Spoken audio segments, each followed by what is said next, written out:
లలితా మాతా శంభుప్రియా జగతికి మూలం నీవమ్మా శ్రీ భువనేశ్వరి అవతారం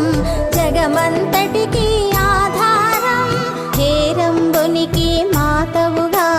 హరిహరాదులు సేవింప చండుని ముండుని సంహారం చాముండేశ్వరి అవతారం పద్మరేకుల కాంతులతో బాలా త్రిపుర సుందరిగా హంసవాహన రూపిణిగా వేదమాతవై వచ్చితివి